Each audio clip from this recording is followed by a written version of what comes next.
Hi friends, welcome to Sriyarsha cooking channel. నేను miss Saritha.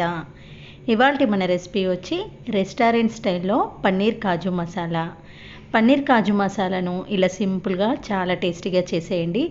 రోటీ, chapati, biryani, plain రైస్లోకి దేంట్లోకైనా super కాంబినేషన్తో ఉంటుంది.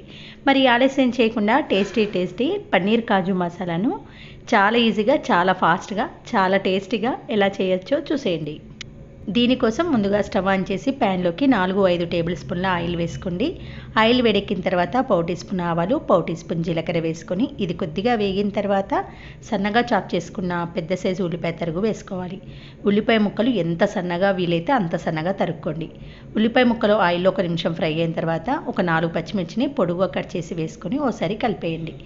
ఉల్లిపాయ ముక్కలు ఇలా బ్రౌన్ కలర్లోకి మారే వరకు ఆయిల్లో వేయించుకోవాలి. ఇలా ఉల్లిపాయ ముక్కలు వేగిన తర్వాత 1/2 టీ స్పూన్ పసుపు, 1/2 టీ స్పూన్ ఫ్రెష్గా నరుకున్న అల్లం వెల్లుల్లి పేస్ట్, 1/4 టీ స్పూన్ వేయించిన జీలకర్ర పొడి, 1 టీ స్పూన్ వరకు ధనియాల పొడిని, రుచికి సరిపడా ఉప్పు, కారం వేసుకోవాలి. ఇక్కడ నేను 3 టేబుల్ స్పూన్ల కారం పొడి, 1 టేబుల్ స్పూన్ సాల్ట్ వేసి కలిపిస్తున్నాను.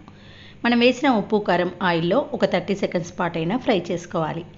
ఇలా కొంచెం ఫ్రై చేసిన తర్వాత దీంట్లోకి మిక్సీ పట్టుకున్న టమాటో ప్యూరీని వేసుకోవాలి. ఇక్కడ నేను మీడియం సైజు 2 టమాటాలను ఇలా మిక్సీలో గ్రైండ్ చేసి వేస్తున్నాను.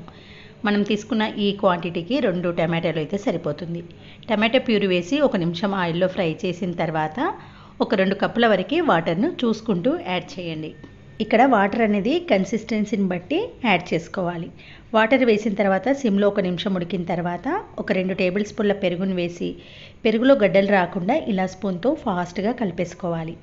పెరుగు వేసి మంటను సిమ్లో పెట్టుకొని ఒక 2 నిమిషాల పాటు కర్రీ ఉడికిన తర్వాత ఆయిల్ పైకి తేరుకున్న తర్వాతనే ముందుగా కట్ చేసుకున్న 1/4 కేజీ ఫ్రెష్ పన్నీర్ను క్యూబ్స్లా కట్ చేసుకొని ఇలా యాడ్ చేసుకోవాలి. ఇలా పన్నీర్ వేసిన వెంటనే ముందుగా వేయించుకున్న జీడిపప్పును కూడా ఇందులో వేసుకోవాలి.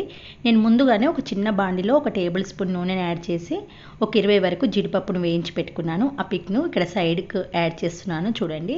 తర్వాత దీంట్లో 1 టీ స్పూన్ మాత్రమే నెయ్యిని యాడ్ చేసి కర్రీలో కలిపేసేయండి. టేస్ట్ చాలా బాగుంటుంది. ఇప్పుడు మూత పెట్టి సిమ్లో జస్ట్ ఒక 3 మినిట్స్ పాటు ఉడికించాలి. 3 మినిట్స్ తర్వాత చూడండి, ఆయిల్ అనేది చక్కగా ఇలా పైకి తేరుకుంటుంది.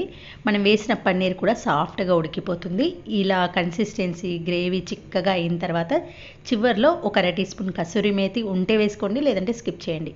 చివర్లో కొత్తిమీర తరుగును, గరం మసాలాను యాడ్ చేసి జస్ట్ ఒకసారి కలిపేసేయండి.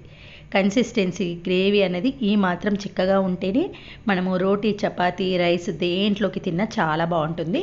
స్టవ్ ఆఫ్ చేసే ముందు 1 టేబుల్ స్పూన్ వరకు బటర్ వేసి స్టవ్ ఆఫ్ చేసి మూత పెట్టేయండి. ఒక 5 మినిట్స్ తర్వాత మూత తీసి కర్రీని ఒకసారి కలపండి. ఇలా స్టవ్ ఆఫ్ చేసే ముందు బటర్ వేసి అలా వదిలేస్తే ఆ బటర్ ఫ్లేవరు చివర్లో పట్టడం వల్ల చాలా బాగుంటుంది. తినేటప్పుడు ఆ ఫ్లేవర్ తెలుస్తుంది. రోటీ, రైస్ దేనికి తిన్నా చాలా బాగుంటుంది. చూసారు కదండి, చాలా సింపుల్గా, చాలా త్వరగా, చాలా టేస్టీగా రెస్టారెంట్ స్టైల్ రుచితోనే పన్నీర్ కాజు మసాలాను చేసేసుకోవచ్చు. బోల్డ్ని డబ్బులు పెట్టి రెస్టారెంట్లో తిని తెచ్చుకునే బదులు ఇలా ఇంట్లోనే సింపుల్గా ట్రై చేయండి. చాలా చాలా బాగుంటుంది. ఓకే ఫ్రెండ్స్, ఈ పన్నీర్ కాజు మసాలా నచ్చితే ఒక లైక్ చేసి మీ ఫ్రెండ్స్తో, రిలేటివ్స్తో షేర్ చేయండి. మరొక మంచి వీడియోతో మళ్ళీ కలుద్దాం. Thanks for watching.